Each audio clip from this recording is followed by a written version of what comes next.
I'm Michael Coulthard, and this is Key Selection Unlocked.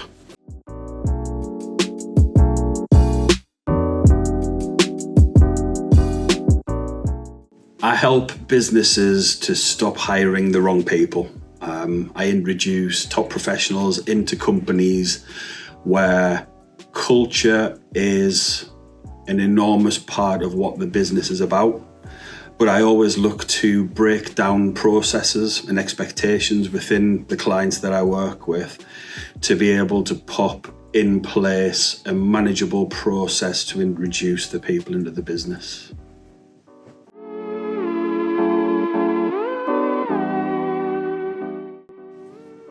Good question. To not chase everybody, to specialise, to find a niche and stick to it. And I think opportunities come from that niche where you can look at the natural progression from one industry to another, to another, to another. But by having the building blocks in place for each, it makes the next step more manageable.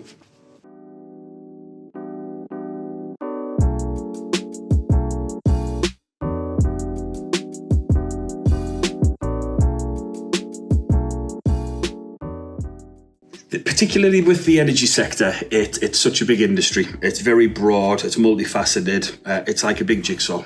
Each piece serves a different purpose within it. Each piece creating opportunities for people to build careers. Sales within the energy sector, it's one of the biggest and one of the fastest growing parts of the energy sector. Each year, it gets bigger, it creates more opportunity. It's an industry where opportunity will never ever dry up. So from a recruitment perspective, it's a great big pot of opportunity that I can provide to candidates, to businesses, and introduce top talent across the board.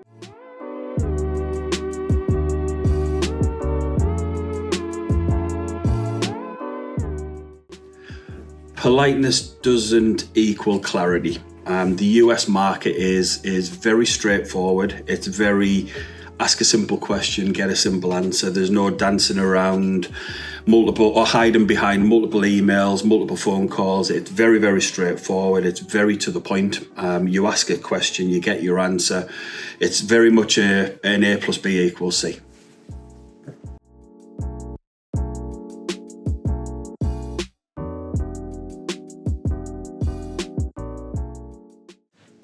Trust compounds. I think showing up regularly on LinkedIn enables you to build relationships very quickly, even when you're in a pre-sale stage with a potential new client, when you're working with a candidate, because the first thing that any person that you're going to be working with is going to do is look you up online. They're going to take a look at your social media, they're going to take a look at your business page, they're going to look how professional you are, even down to the finer points of how a social media post structured, is it written well? And I just think if you've got brand consistency as well as personal consistency across LinkedIn and other social media platforms, it's not so much a door opener, but it opens the handle a little bit.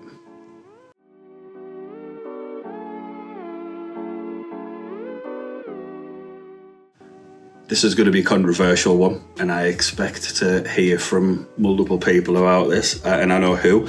Culture fit is often used as an excuse for poor interviewing. I'm a big believer that most bad hires are the result of poor assessment, misalignment, or overselling the role. I think culture fit has its place. I think culture fit is an essential within the workplace, but I think as far as recruitment's concerned, hiding behind culture fit with a poor recruitment process, I think is probably the biggest misnomer that we've got in the sector. I'm very direct, I'm very honest, I'm very outcome based, but I plan very, very well, very effectively. Deliverables are the most important thing to me personally, but I think from a business perspective, what we do very, very well is ensure that the client journey and the candidate journey is paramount with everything that we do. Just want to make sure that We're focused around what we deliver, as well as the after sales, and building those client and candidate relationships, and turning them into long-term relationships, which is something that I think we've done pretty well up to now. I still work with clients now that I onboarded back in 2017, 2018, navigated a pandemic, and came out of the other side with a brand, but also a cohort of really, really solid clients that I really, really enjoy working with.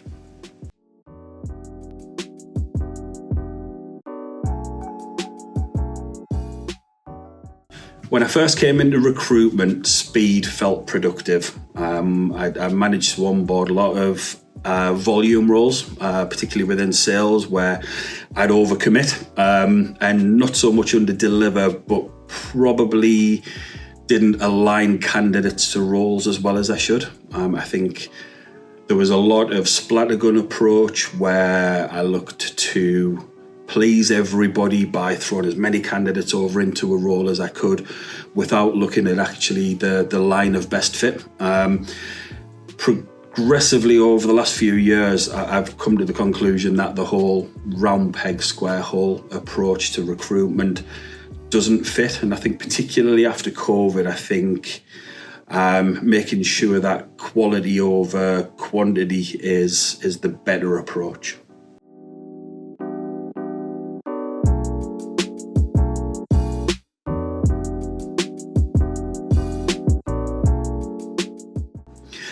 I think on a personal note, it has. I speak a lot with other equity partners who are probably in a similar position. Trinity Business Support, Craig and Nathan, I work very, very closely with. I've known Craig for a long time, somebody that I respect. Nathan, relationships grown with Nathan.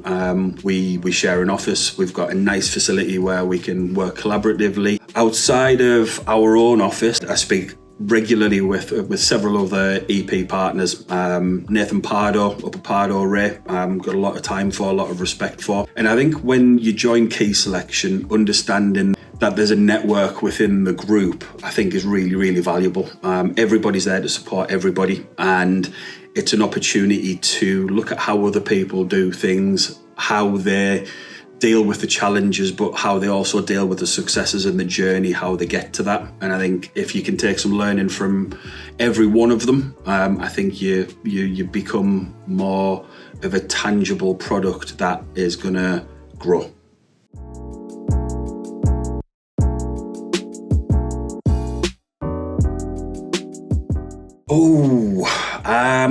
When I first came into recruitment, I worked for a volume agency, so it was a case of filling as many roles in a shorter period of time as we possibly could. I think that gave me the drive to push towards volume recruitment, enjoy the stress and the sleepless nights and make it a little bit more manageable. I think the director at the time, she was very, very dynamic. She was very forward thinking. I learned how to deal with life away from recruitment a little bit better. So how best to decompress, because it can be stressful, but the rewards versus the stress far outweigh the challenges of the industry. I think learning from other equity partners within the group. Obviously, I work quite closely with Craig and Nathan, and they do a lot of temp recruitment. I don't do. It's given me more of an overview of a different type of recruitment. To put me off it. I don't particularly want to do temp. The whole 24-hour side of things doesn't really attract me to that type of recruitment. However, it has taught me more about how to manage my own day. I think that a combination of that and the early learnings from recruitment, early days for me back in 2015, I think it was, it's kind of given me a good overview of where I've come from, but also where I want to go.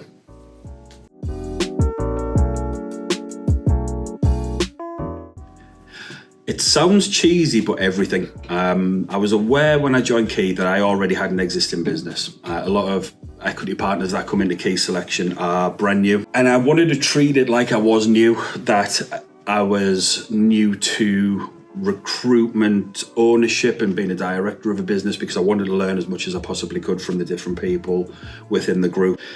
Very, very early introductions into Key Selection was all about the digital identity of the business, the marketing. I was introduced to Alyssa. Alyssa came in, redid the website, a lot of the social media posts, a lot of things that would have taken me a long time to even scratch the surface compared to what Alyssa actually provided.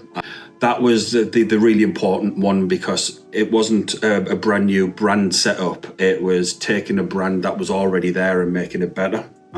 Once we had that, obviously the billings and everything, existing clients came with me, the billings were there. So it was a case of developing what I already had and making it better. And the back office support, so obviously that was the main thing to me, was making sure that the back end of the business was working effectively, so the recruitment could be left to me to deliver. I've got a lovely Pagan who looks after all of our admin.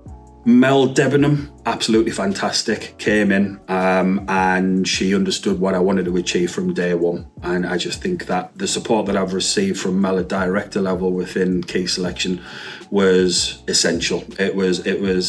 It's probably been the difference between 18 months in now. I think without Mel, I would have been the equivalent of about 6 months in. Being able to have somebody who does sit above us business-wise, but is in it to make sure that we're successful, I think is massively, massively important. And obviously the great man, Phil Bottomley, who provides us opportunities to do things in Buxton and the Lake District and the award ceremonies, and the list could go on. To be honest, I could name a lot of people. But obviously all of the other EPs, I think being able to reach out and speak to people, work collaboratively, I think is really, really important too.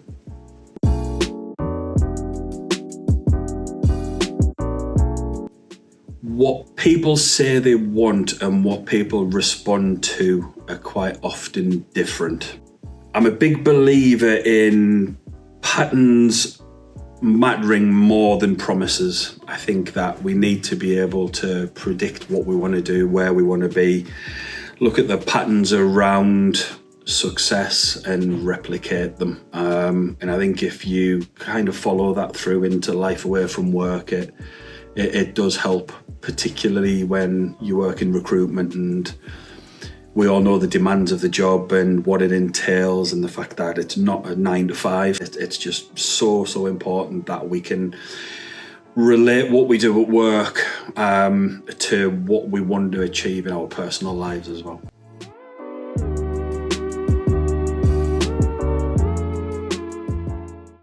I'd like to be the recruitment firm that people trust when it really matters to them. Not when it matters to us, but when they need us. I want to show up, do everything that we can do to make sure that their needs are met. That's why we come into business, and I take personal pride in that. It'd be easy to want to be the loudest, to be the cheapest, but I think showing up matters more than being the easy option.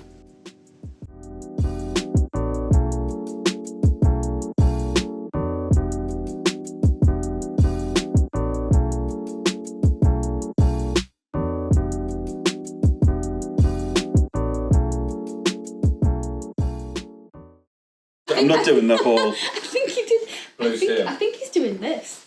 I'm not doing that. I'm not doing that. That looks like when you're on, when you read a book and it goes to the forward and it's got the author and the author's sat there like that. It's like,